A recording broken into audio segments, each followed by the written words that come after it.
Hello, my name is Russell Myers. Welcome to Issues Unite. All right, so yesterday I made a video regarding Biden bombing Syria, and actually I got some information wrong.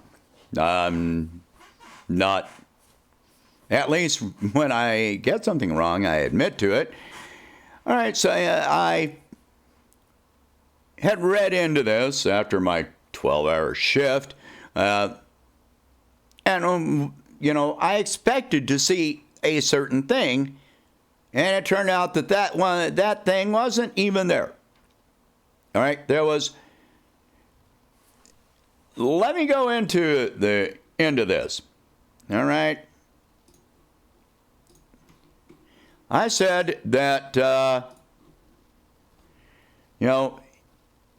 U.S. forces in Syria had been attacked. No. The attack wasn't even in Syria.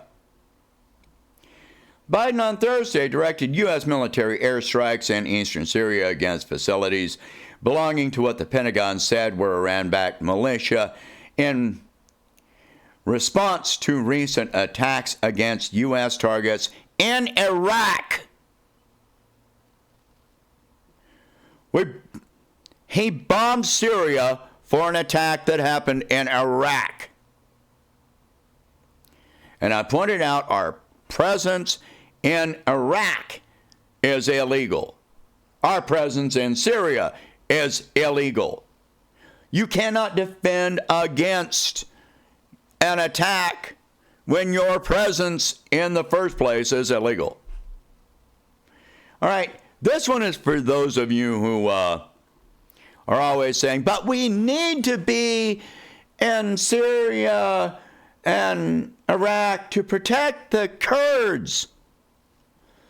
In a February 15th attack, February 15th, 10 days before, rockets hit the U.S. military base at Erbil in the Kurdish-run region. Read that again. In the Kurdish-run region of Iraq.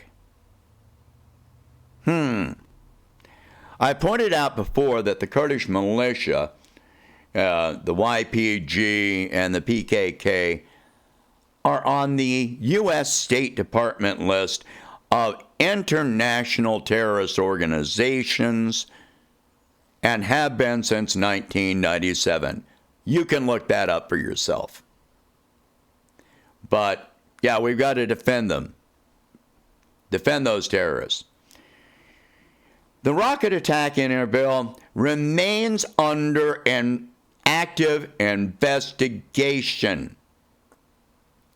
So we bombed a sovereign country for an attack that happened in a different sovereign country. Both countries of which our presence is illegal. And we did the bombing for an attack that is under investigation. The U.S. airstrikes Thursday garnered Biden some rare praise from the other side of the aisle. There are Democrats that are criticizing him for it. But he got praise from Republicans like Lindsey Graham, one of the biggest warmongers you can ever think of. Yes, Lindsey Graham liked it. All right, so Democrats were saying that he needed to come to Congress before doing this. Chris Murphy, Democrat, Connecticut.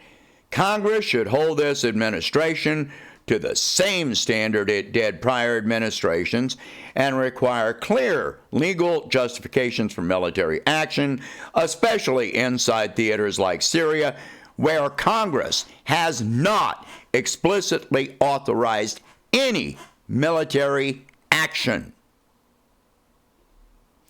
But, all right, the Pentagon, not the president, the Pentagon briefed congressional leadership before the action, according to a National Security Council spokesman.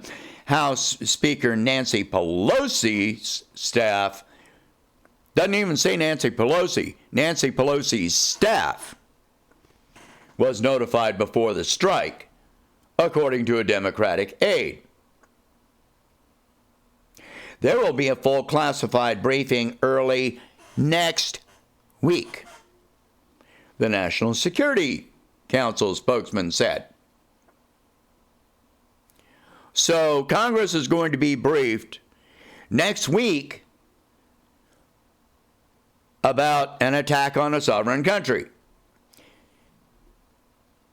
Yeah, so I want you to look at the difference in attitudes and statements regarding this. In 2018, then President Donald Trump ordered military strikes in Syria, which I spoke out against. The move also prompted criticism from Democrats. The president must come to Congress, not congressional leadership, and the president, not the Pentagon. The president must come to Congress and secure an authorization for use of military force by proposing a comprehensive strategy with clear objectives that keep our military safe, Pelosi tweeted at the time regarding Donald Trump. But she's okay with Biden attacking Syria. So, if you were against it when, I said before, if you were against it when Trump attacked Syria, you should be against it when Biden attacks Syria. And there is no congressional approval. I've said a lot of times that our presence there is illegal. Now, and we're breaking international law in a number of ways. I'm not just going to reference this. Let's go into what those laws are. Because people will say this all the time. Laws of war. Oh, shit. How'd that happen? Okay. This is the laws of war according to the Hague Convention of 1907. All right. Military necessity is governed by several constraints. An attack or action must be intended to help in the defeat of the enemy. It must be an attack on a legitimate military objective, and the harm caused to civilians or civilian property must be proportional and not excessive in relation to the concrete and direct military advantage anticipated. Proportionality, all right, is a principle under international humanitarian law governing the legal use of force in an armed conflict, whereby belligerents must make sure that the harm caused to civilians or civilian property is not excessive in relation to the concrete and direct military advantage expected by an attack on a legitimate military objective.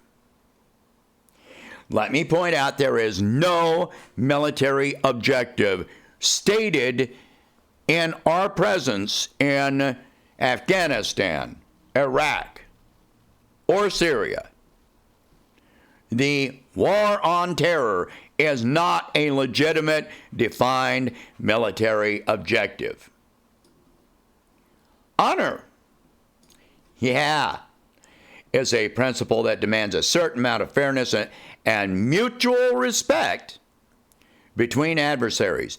Parties to a conflict must accept that their right to adopt means of injuring each other is not unlimited.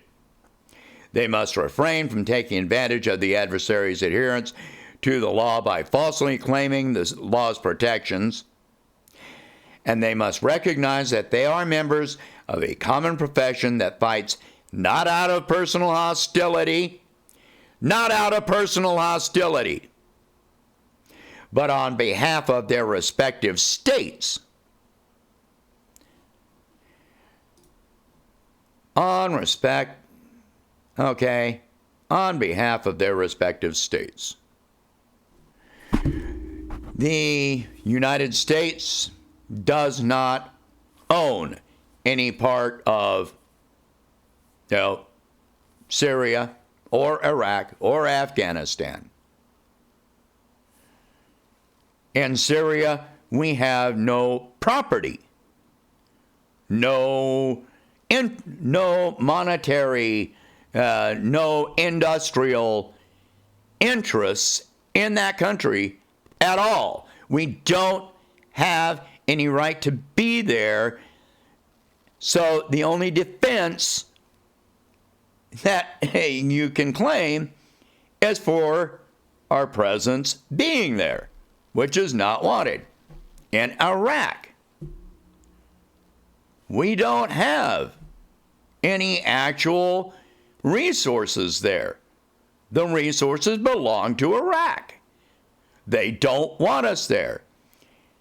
In Afghanistan, all of these are military, occupations, which international law also states. I didn't go into that, but it states that, that military occupation and has to establish a temporary government until a residential government can take charge. Iraq has a government. Syria has a government. Afghanistan, whether you like it or not, has a government. So all of these countries, doesn't matter whether we like the governments or not, they have a government that governs the country. That does, and none of them want us there. We have funded Al-Qaeda and armed Al-Qaeda and ISIS. We have armed and funded the Kurds, who all of these, the Al-Qaeda is considered by the U.S. State Department a terrorist organization. The Kurdish military, the YPG and the PKK, are considered terrorist organizations and have been for 24 years, long before our presence in Syria. And yet here we are, militarily occupying all of these countries and attacking one country for what happened in another country, that in a region run by the Kurds.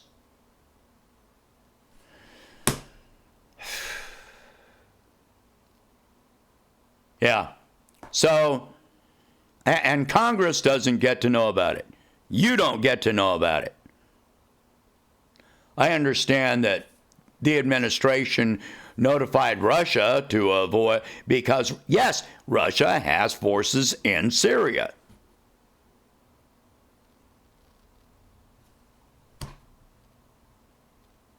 Yeah, so yeah, they managed to avoid an international confrontation with Russia, who actually has the means to fight back some.